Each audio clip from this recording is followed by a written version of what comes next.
लो जी, बहुत बड़ी आ गई खुशखबरी। एनटीपीसी का जारी कर दिया गया सिलेबस। अब इतना ही टॉपिक आपको पढ़ना होगा। आपको बता दें कि एनटीपीसी का एक एग्जाम होगा जो होगा 120 क्वेश्चन का।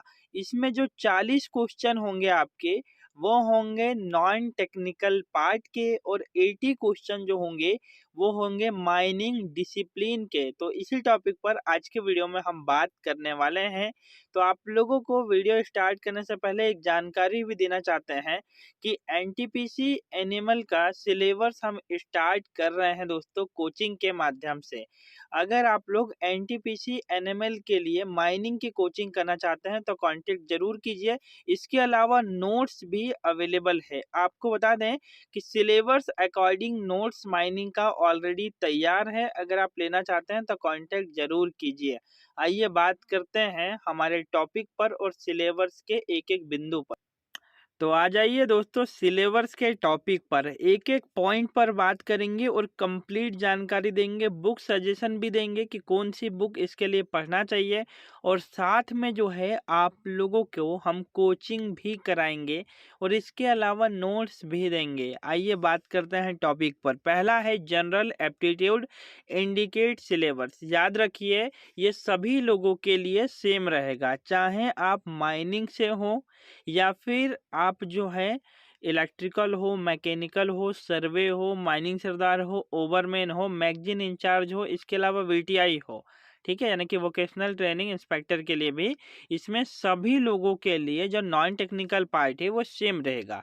इसके अलावा जो टेक्निकल पार्ट है वो डिसिप्लिन पर निर्भर करेगा। जैसे माइनिंग ओवरमैन के हैं तो ओवरमैन का सिलेबस, माइनिंग सरदार के हैं तो माइनिंग सरदार का सिलेबस, मैगजीन के हैं तो मैगजीन का सिलेबस। ठीक है, याद रखिए। आइए बात करते हैं पॉइंट पर। पहला है जनरल नॉलेज। अगर जनरल नॉलेज की बात की जाए तो इसमें करेंट अफेयर्स आएगा, ठीक है, इवेंट्स आएंगे, इसके अलावा जनरल साइंस आएगा आप लोगों का। याद रखिएगा जो 10th का जो बुक होता है साइंस का, 6 to 10 तक का साइंस जो है एग्जाम में पूछा जाता है तो वो पढ़ना स्टार्ट कर दीजिए। दूसरा है हिस्ट्री।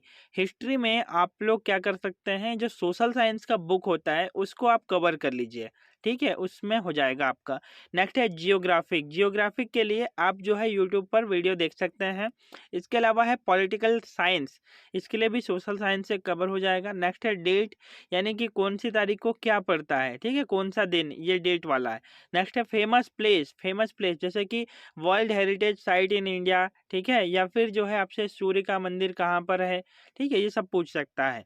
फेमस पर्सनालिटी, यानी कि इंडियन फेमस पर्सनालिटी कौन है, ठीक है, उनको कहाँ कहाँ बुलाया जाता है, ये सारी चीज़ें हैं। ठीक, इवेंट्स इंडिकेट, इसके अलावा जनरल साइंस, ठीक है, हिस्ट्री, जियोग्राफिक वगैरह पढ़ लेना है।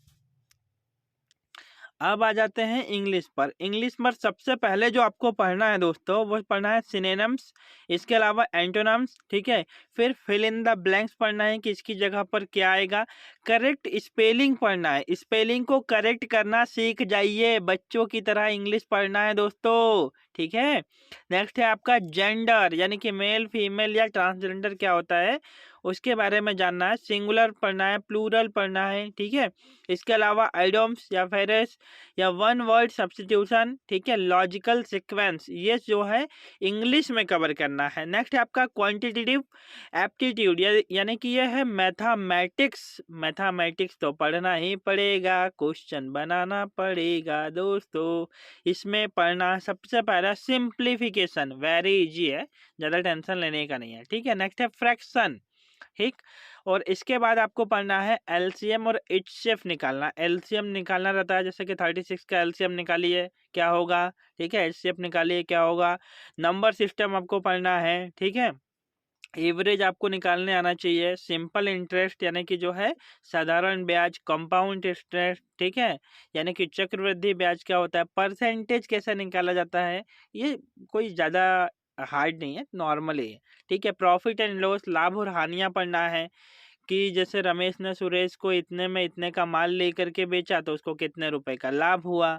ठीक है, ये सारी चीज़ें रहती है उसमें प्रॉफिट एंड लॉस में। नेक्स्ट है एलिगेशन एंड मिक्सचर्स पढ़ना है। ठीक है, इसके बाद आइए रीजनिंग के टॉपिक पर। रीजनिंग में आपको सबसे पहले पढ़ना है क्लासिफिकेशन और सीरीज। दूसरा आपको पढ़ना है ब्लड रिलेशन, ठीक है, मामा के, चाचा के, लड़के के, बुआ के क्या लगेंगे ये सब, ठीक है। नेक्स्ट है आपका पोजीशन, डायरेक्शन, डिस्टेंस पढ़ना है, ठीक। ये तीनों चीज अलग अलग है। कोडिंग और डिकोडिंग रैंकिंग आपको पढ़ना है, ठीक है। कोडिंग और डिकोडिंग ये रीजनिंग होती है, इसको पढ़ना है। रैंकिंग अरेंजमेंट करना है, ठीक है, 3 to 5 to 6 to 7 इस प्रकार से एक एक करके इसको अरेंजमेंट करना होता है। नेक्स्ट है डायग्मेटिक रीजनिंग पढ़ना है, ठीक है। तो इतना सा आपको जो है पढ़ना है, ठीक। General knowledge, English, competitive, quantitative और रीजनिंग। आइए बात करते हैं माइनिंग ओवरमेन के सिलेबस पर। वेरी इंपॉर्टेंट सिलेबस दोस्तों माइनिंग वालों के लिए, पूछिए मत, इसमें तो पढ़ना ही है, किसी प्रकार का दिक्कत नहीं लेना है। आइए बात करते हैं ओवरमेन के सिलेबस पर। पहला है mine management legislation in general safety. ये जनरल सेफ्टी और लेजिस्लेशन का जो मीनिंग होता है, ये मतलब होता है act, mines act 1952, mine rules 1955, coal mines regulation 2017, ये सब कवर करना होता है, ठीक है। नेक्स्ट है आपका mine development, mining method and surveying, ठीक है। तो सर्वेइंग आपको बेसिक पढ़नी है, माइनिंग मेथड पढ़ना है आपको डीजे देशमुख से, और माइनिंग डेवलपमेंट भी वहीं से पढ़ना है। इसको हम कोचिंग में कवर कराएंगे, याद रखिएगा। नेक्स्ट है माइनिंग मशीनरी एंड इलेक्ट्रिकल्स, ठीक है। तो इलेक्ट्रिकल्स के लिए जो है आप जानते हैं कि अंडरग्राउंड माइंस में कितना इलेक्ट्रिसिटी भेजना चाहिए, कितना यूज किया जा सकता है, ओपन कास्ट माइंस में कितना, यूज में कितना, ठीक है। इसके अलावा कौन सी मशीनरी में कितना इलेक्ट्रिक लग रहा है। इसके अलावा आप लोगों को इंडियन इलेक्ट्रिसिटी रूल्स 2010 भी पढ़ लेना है, और इंडियन इलेक्ट्रिसिटी एक्ट भी पढ़ लीजिए, आसानी से कवर हो जाएगा इलेक्ट्रिसिटी। माइनिंग मशीनरी की हम बात करें तो ओवरमैन हैंडबुक में कुछ मशीनरी है, कुछ डीजे देशमुख वॉल्यूम 3 में है, ठीक है। नेक्स्ट है सरफेस इन्वायरमेंट एंड हजार्ड, तो इसमें इन्वायरमेंट का हिस्सा कवर करना है। नेक्स्ट है माइनिंग ऑपरेशन। माइनिंग ऑपरेशन जो है वो 4 प्रकार से होता है, ठीक है। Underground mining, open cast mining, open pit mining, ठीक है। ये सब चीज़ें आपको कवर करना है। नेक्स्ट है माइनिंग रिक्लेमेशन, इसमें रेगुलेशंस भी कवर करना है, और आपको जो है सेफ्टी भी पढ़नी है, ठीक। नेक्स्ट है आपका राइटिंग ऑफ रिपोर्ट, ठीक। आपका drilling and blasting practice in mines, यानी कि आपको ड्रिलिंग ब्लास्टिंग पढ़ना है, अंडरग्राउंड माइनिंग का, ओपन कास्ट माइनिंग का भी पढ़ना है। नेक्स्ट है एक्सप्लोजिव मैनेजमेंट, यानी कि एक्सप्लोजिव को कहाँ रखा जाएगा, इसके लिए इंडियन एक्सप्लोजिव एक्ट भी पढ़ लीजिए, ठीक है, याद रखिएगा। नेक्स्ट है इन्वायरमेंट मैनेजमेंट, तो इन्वायरमेंट का हिस्सा आप लोगों को पढ़ लेना है। तो ये चीज़ें जो है आपके ओवरमैन के लिए है, तो आसानी से पढ़ लीजिए। नहीं सिलेबस कवर हो रहा है तो हमसे कोचिंग लीजिए ना, ठीक है, हम कवर करवाएंगे आपका सिलेबस, दिक्कत टेंशन मत लीजिएगा। नेक्स्ट है आप माइनिंग मैगजीन इंचार्ज के लिए, ठीक है। इसमें मैगजीन इंचार्ज में आपको जो है इंडिकेटिव सिलेबस तो पढ़ना ही है, इसमें इसके अलावा पढ़ना है method of working, mine management, legislation in general safety, ये भी बेसिक है, याद रखिएगा, माइनिंग का हिस्सा है, ठीक है। Drilling and blasting practice in mines, इसके अलावा magazine management, legislation covering explosive, receipt, storage, issue, transport of explosive, तो एक्सप्लोजिव के लिए तो पढ़ना ही पड़ेगा दोस्तों। राइटिंग ऑफ रिपोर्ट भी पढ़ना है, मैगजीन इंचार्ज के लिए है, याद रखिएगा। नेक्स्ट है आपका वोकेशनल ट्रेनिंग इंस्ट्रक्टर के लिए, इनको भी यही चीज़ें पढ़ना है, लगभग लगभग सेम ही है। ओवरमेन का सिलेबस अगर आपने कवर किया तो मैगजीन और वीटीआई का सिलेबस भी कवर हो जाएगा। Mine management, legislation and general safety, mine development method and surveying, इसके अलावा mine machinery and mine electrical, surface environment and hazard, mining operation, mining reclamation, इसके अलावा राइटिंग ऑफ रिपोर्ट, ठीक। इसके अलावा जूनियर माइन सर्वे के लिए, तो जूनियर माइन सर्वे के लिए काफ़ी सारा टॉपिक है, आप देख लीजिएगा, हम इसमें नहीं बता रहे हैं, ठीक है, क्योंकि हम सर्वे को अभी नहीं कवर कर रहे हैं। नेक्स्ट है माइनिंग सरदार, ये सब कवर कर रहे हैं हम कोचिंग क्लासेस में। तो माइनिंग सरदार का हम सिलेबस आपको बता देते हैं। पहला टॉपिक है आपका mine management, legislation and general safety. इसमें एक्ट, रूल्स, रेगुलेशन, ये सब कुछ पढ़ना है, ठीक है। नेक्स्ट है एग्जामिनेशन ऑफ सम्प यानी कि अंडरग्राउंड माइंस में जो डैम वगैरह होता है उसके बारे में कंप्लीट जानकारी चाहिए सम्प के बारे में, ठीक है। नेक्स्ट है salt firing and transporting use of explosive, यानी कि माइनिंग सरदार जो है वो ब्लास्टिंग वगैरह करता है, तो वो सॉल्ट फायरिंग कैसे करेगा, ब्लास्टिंग कैसे करेगा, ट्रांसपोर्ट कैसे करेगा, एक्सप्लोजिव का यूज कैसे करेगा, कहाँ रखेगा, रिजर्व स्टेशन क्या होता है, सब कुछ पढ़ना है। नेक्स्ट है preliminary knowledge of mining reclamation, यानी कि माइनिंग का ओपन कास्ट माइनिंग जब खोदते हैं तो वहाँ पर रिक्लेम करते हैं, तो उसका प्रारंभिक स्टेज क्या होता है वो पढ़ना है। नेक्स्ट है preliminary knowledge of safety management plan, यानी कि एसएमपी सेफ्टी मैनेजमेंट प्लान के लिए आप सिलेबस को हम कवर करवा देंगे, आपके सिलेबस को आप आइए कोचिंग में हमारे, ठीक है। नेक्स्ट है आपका writing of report, writing of report भी पढ़ना है, ठीक है। ये माइनिंग सरदार का सिलेबस है।